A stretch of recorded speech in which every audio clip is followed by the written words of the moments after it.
In the rolling hills of western Pennsylvania, not far from the soot-stained steel towns that once pumped blood and fire into America's veins, there is a place locals don't speak of after dark. A place the kids are told to avoid, not because it's haunted, but because it remembers. They call it Echo Creek, and if you know the name, chances are you've heard the stories. The howler. The crying thing in the trees. The presence that moves like radio static and bleeds sound into your bones. Some said it was just a bear, twisted by the old chemical runoff from the mill. Others claimed it was something older. Something that arrived when the land was still silent, long before the towns, long before the towers, and far, far before the first recorded scream. Welcome to strAInge, and tonight, we tell the story of the Echo Creek Howler. A story of sound and silence. Of vanishing men, broken memories, and a creature made not of muscle and sinew, but of dissonance itself. And if the stories are true, it's still out there. Waiting. Listening. Replaying everything you've ever tried to forget. Chapter 1, The First Sighting. It began, as many stories like this do, with a small paragraph in a dying newspaper. On October 3, 1976, the Monessen Evening Herald printed a tiny item buried in its police blotter. It simply read, "Local youths report monster scream near Echo Creek. Authorities believe it may be a coyote or wildcat. No injuries. Investigation pending." At the time, it passed without note. Monessen, like much of western Pennsylvania in the mid-70s, was a place caught between the crumbling of the steel economy and the rising tide of rust and despair. Strange noises in the woods weren't unusual: bored kids, bootleg hunters, failing infrastructure. But within a week, there were more reports. Many more. One witness, an elderly man named Henry DeLuca, claimed he heard what he described as a choir of babies being played backward through a police radio while walking his dog near the creek. His dog collapsed during the incident and reportedly wouldn't leave its crate for 3 days.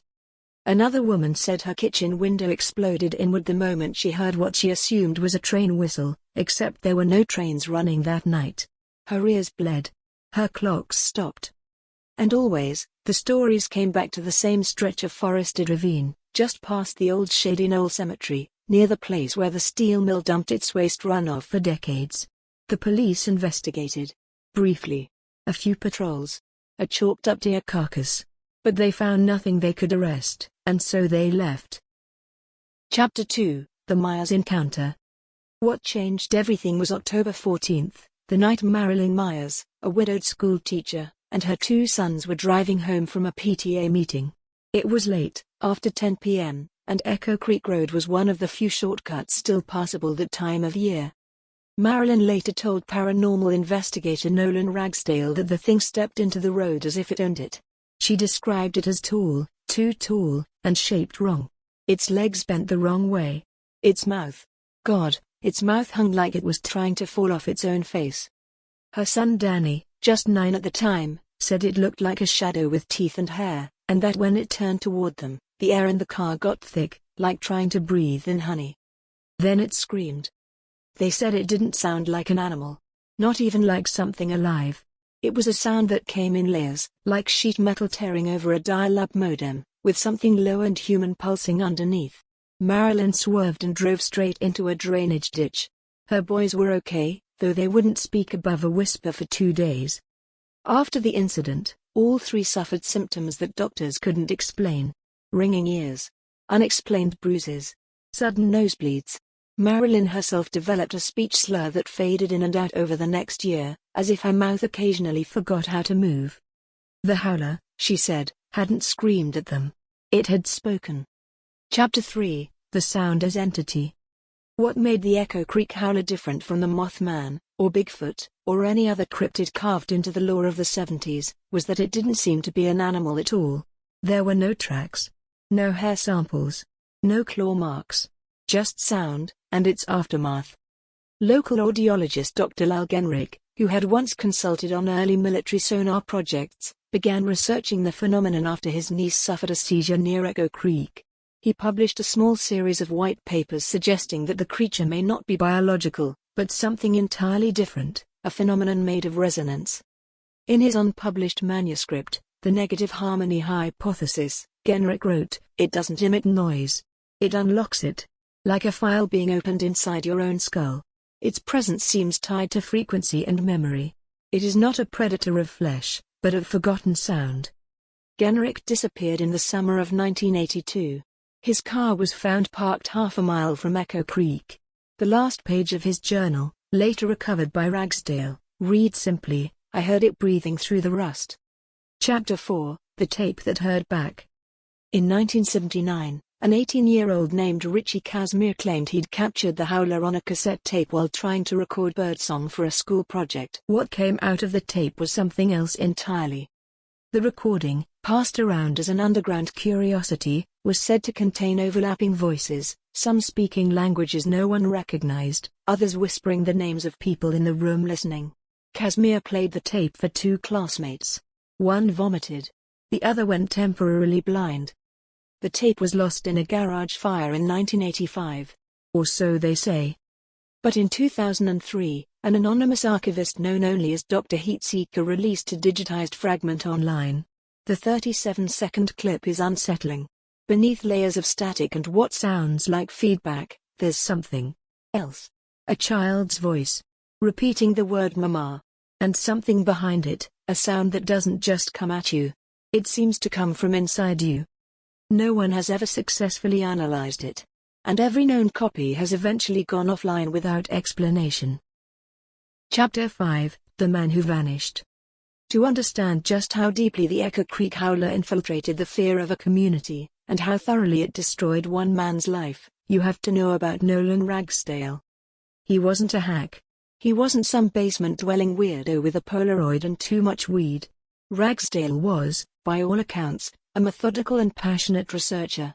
A folklorist by training, a field investigator by temperament, and a man unafraid of ridicule. In a time before the internet, before Reddit threads and YouTube explainer videos, Ragsdale chased monsters the hard way, by hand. With paper, tape, a flashlight and a question. He arrived in Monessen in the summer of 1977, just weeks after his article on the Bell Witch haunting appeared in the back pages of Fate magazine.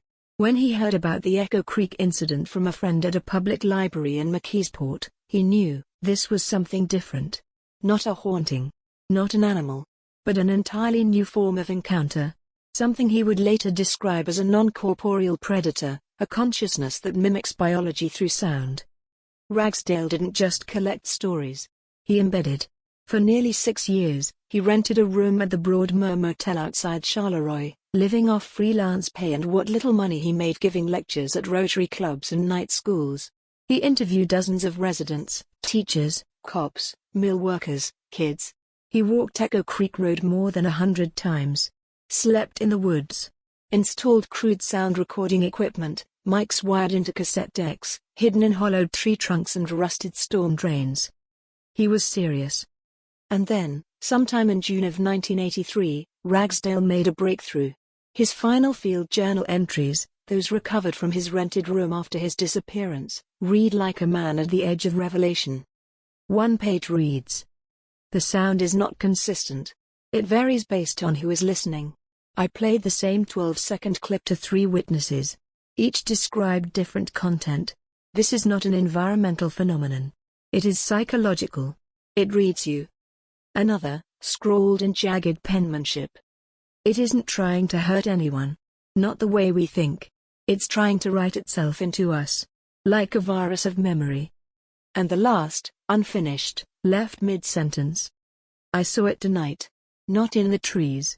In the water. It was standing in the reflection." My voice echoed twice. Once forward. Once. And that's where it ends. The tape machine in his room had run itself out. The ribbon had burned through the reel. His bed was made. His boots were dry. His notebook was open on the desk. No signs of violence. No blood. No forced entry. The only thing missing? Him. He was never found. Not a trace. No sightings. No confirmed leads. Just a slow-moving rumor that somewhere, out near Echo Creek, in the rustling of the trees and the hum of distant power lines, you can still hear Nolan Ragsdale asking questions he was never meant to answer. Chapter 6, The Sound That Heard Back. By the mid-1980s, the howler had retreated from the public eye. The kids who once whispered about it in gym locker rooms grew up, moved on. The mill closed. The paper folded. The cemetery was fenced.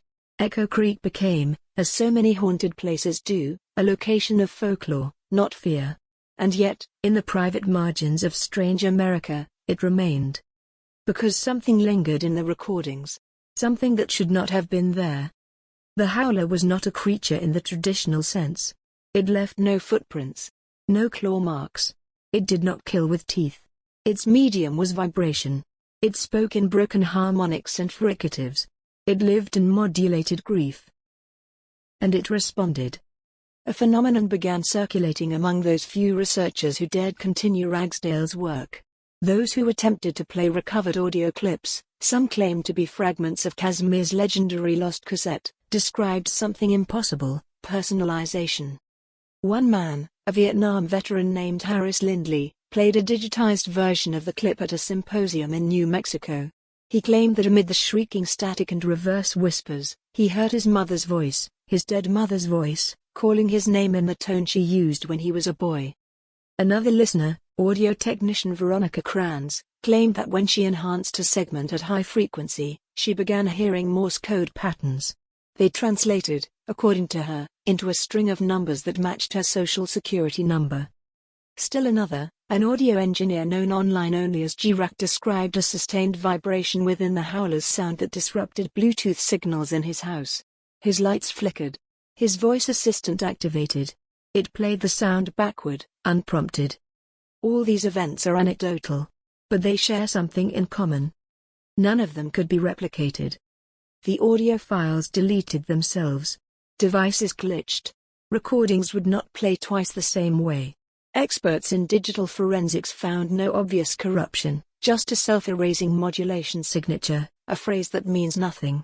And everything. What do you do with a sound that learns? What do you call a signal that listens? What happens when you try to record an echo that was never yours to hear? Chapter 7, The Echo in the Silence. The scariest thing about the Echo Creek Howler? It stopped. No more screams. No more tape fragments. No new sightings since 1991. The forest grew over. The road cracked. The creek runs quieter now, no longer swollen with chemical runoff, just mud, mosquitoes, and the hum of distant power lines. And yet, people still report things. Just not the way they used to. A hiker goes missing. Days later, he's found, safe, physically unharmed, but unable to speak. Not mute. Just incapable of making sound. Not even breathing noises. Just a horrible silence. A woman driving along the creek late at night swears the car radio played a song from her childhood that doesn't exist. She describes the lyrics, but no one can find a record of it. No one in her life remembers it. The melody haunts her dreams. A child at a campsite starts humming in his sleep. His father recognizes the pattern, not music, but the exact tonal sequence of his late wife's last voicemail, the one he's never played out loud in front of his son. These things don't make headlines. They don't go viral. Because there's no proof. No pictures. No blood. Just sound. And sometimes, the absence of it. That's the thing about the Echo Creek Howler. It wasn't meant to be seen. It was never about claws or fangs or fur. It didn't want to be remembered in sketchbooks or described in Cryptid of the Week YouTube channels. It wanted to be heard. It wanted to be felt. And when it was done, it wanted to be forgotten. But forgetting isn't silence. It's a loop. A waveform. A scream you bury under 10,000 other thoughts until it finds the right resonance and rises again. And maybe, just maybe, it's still waiting. Not in the woods. But in your ears. In your earbuds. In your sleep. In the static between songs. In that moment before you speak, when your mouth is open but the words haven't yet arrived. Listen carefully. You might hear it. Not a growl. Not a screech. Not a roar. Just an echo.